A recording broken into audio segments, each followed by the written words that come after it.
بسم الله موتور میاد بگی. این موتور که عزت توحیدی اینجا مسابقه موتورسواری از شکردره و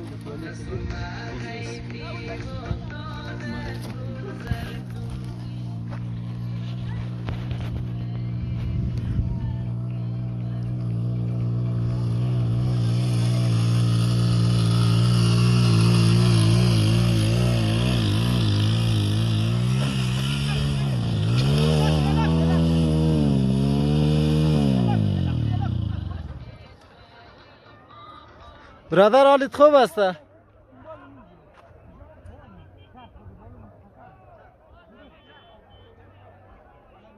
جور هستی؟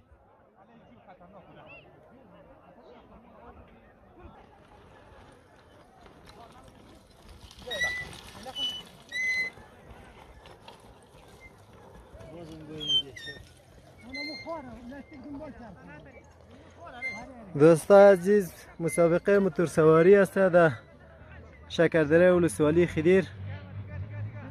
امیدوارم که از تماشای موتورسواری لذت ببرید. عزت الله توحیدی، ولسوالی خدیر، دایکندی.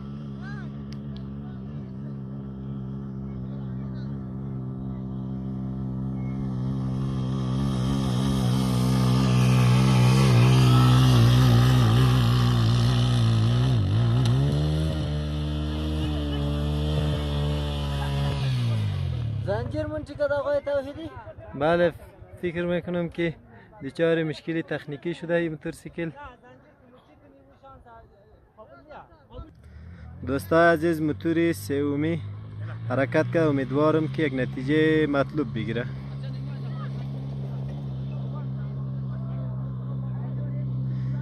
بسیار تند است، بسیار خطرناک است.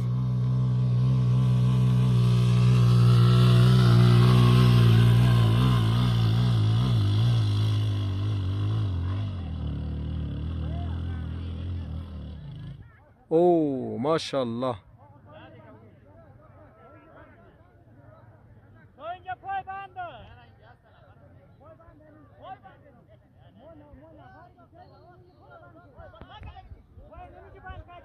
بسیار خطرناک جای است.